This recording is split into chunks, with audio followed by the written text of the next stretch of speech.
Strata doesn't have to be a headache.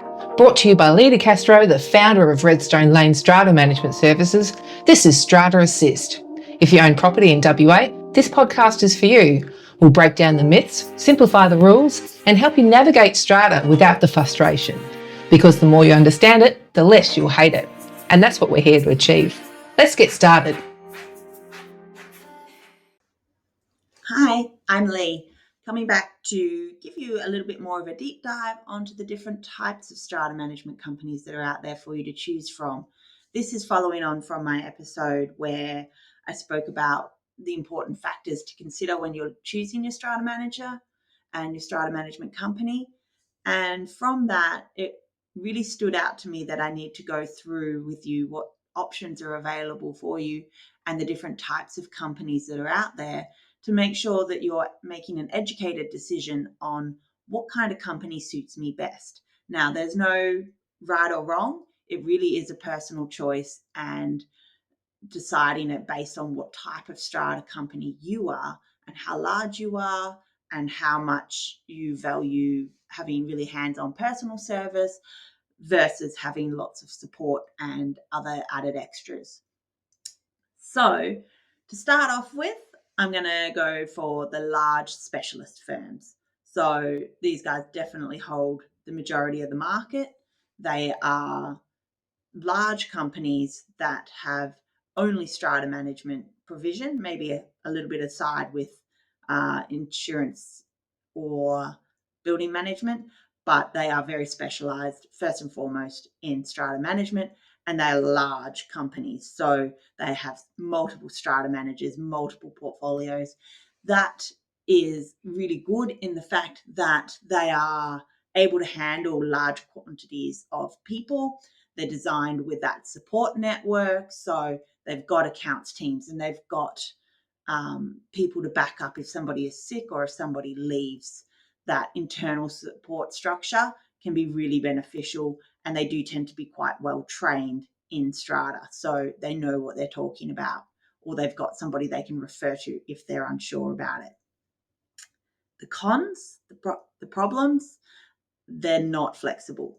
If you have something that you want to do at your property and it's a little bit different, or it's quite specific onto how you like to be communicated with, or anything else in the way that you like to be managed, or you want somebody to come out on site, they're not flexible. You have to fit in their box, and that's the requirement. They don't have the ability to do much outside of that. Personalized service becomes quite a problem. Also, if you're a small property, so if you are under 40 lots, then there is that risk of being assigned to a junior portfolio, whether you're actually with a junior strata manager or whether you're in a portfolio that has high turnover or it's a really large portfolio. The smaller buildings, you do tend to be a little bit at risk. So I like large specialist firms for big buildings that have, like people are ordering remotes and there's a lot of like arrears and things like that are needing to be dealt with, that can be dealt with by the support team. That can be really beneficial having these large specialist firms.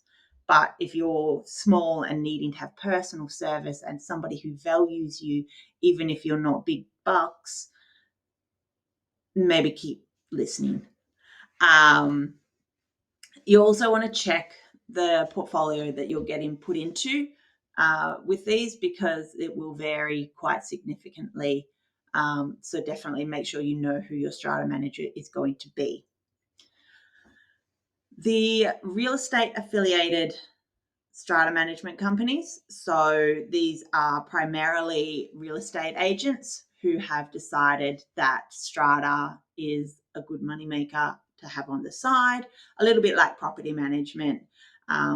So be cautious. How well do they know strata?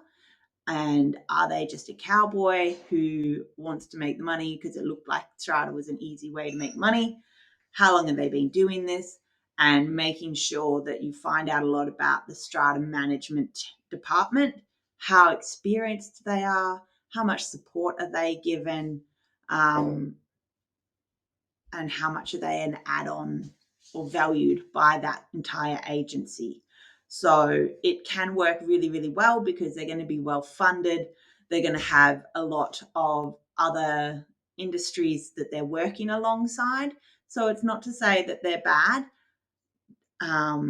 but it is to say you really want to do your homework onto how experienced are they and how well supported are they.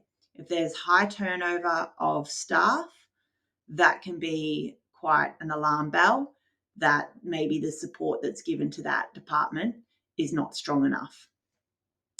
So if you have high investors in your property, or if you're have a lot of commercial in there, then this can be a really good option because it does connect you to property managers and sales agents and other specialists within different industries in the one umbrella. So high investor held properties, this can be a great option for you guys if you're wanting to have that network within your strata management department.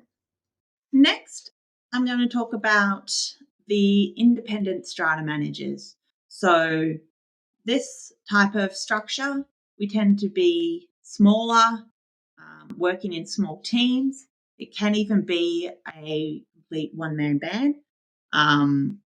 So this is people who've decided that they didn't like working with the larger companies, that they wanted to do something different, or that they wanted to provide a really personalized service. And they tend to be people who are really well experienced because it's not something you go into lightly, but you do still want to check how experienced are they, and what are their motivations for running their company, their small company. Make sure that it aligns with your values and make sure that they're going to be up to date and experienced. So they may have been doing this for 20 years, but have they been keeping up to date with what's available? Or are they running on 20-year-old software and just doing the same thing with handwritten communications? I have seen that. So it is definitely out there as an option if you like to have handwritten letters. The pros to having these independent strata managers, I think that they're really valuable for our industry because they do provide that competition and that alternative for people that are frustrated with the largest industry and how things have just been done and you feel like you have no choice. So independent strata managements are that choice that you can have. You've got direct communication generally with a senior strata manager or often even the director of the company. So you're a valued client to them on a really personal level, and you've got that strong accountability. There's no dismissing it off to some larger owner or, somebody up the chain of command. It's down to that one-on-one, your company with a strata management company. You've got more flexibility, so asking for that tailored management or making sure that the style of that manager suits the style that you're looking for, whether that is tech driven, whether that is somebody who is physically there or somebody who's willing to have unusual ways of managing it. Are they going out and checking your security cameras for you? Are they attending for site visits and things like that, where the large companies will just say, no, we don't have the capacity to do that. We don't offer that service. So you can get those things at your independent strata managers. The downsides, the quality can vary. So as I mentioned, are they keeping up to date? Are they an industry cowboy, so in it for the money and not really experienced enough in what they're doing? So you just want to double check on those sorts of things, make sure you're feeling comfortable that they know what they're doing, and that they're up to date on industry standards. If that company is too small, if it is really a one-man band, what does happen when they go on leave or they get sick? Who's going to be your backup for them when they're not there? So that becomes your number one question. You really need to know what's going on when you're a man down. The only other item will be that limited resources. So this one strata manager will tend to do a lot more for your property than in a larger firm where there's a support basis. Not always. So there are definitely independent strata managers who do have the support network in place where they will manage a larger portfolio, but they've got an accounts department and they've got an assistant there that's able to help them out. So find out what that looks like and make sure you're comfortable with it. Does that suit your needs? And if you're a larger company looking for that real personalized support, you do want to make sure that it's not going to be a one-man band, because there's a lot of little bits and pieces that happen that even the council members are often not across. So it can be as simple as organising remotes and keys for the property. Who's doing that? And making sure that they're going to be able to cover those needs. Some of the key things you wanted to look out for, I do call them cowboys. They're the ones that just come into the industry looking for the money and thinking that this is going to be an easy game to play. And it's not. It's not an easy game to play. So you want to look out for those people with experience that are keeping up to date. Just because they have an SCA membership doesn't mean anything. They can have that and not attend a single event or not have any updates. Larger properties, you can really benefit from that structured support system, so making sure that that's there.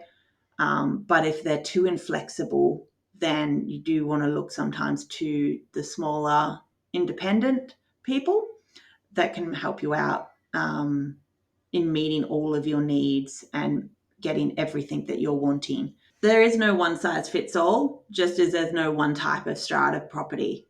Everything is individual. So making sure that you really nut out what is important to you and target getting quotes and communication from the companies that you feel are going to give you what you want.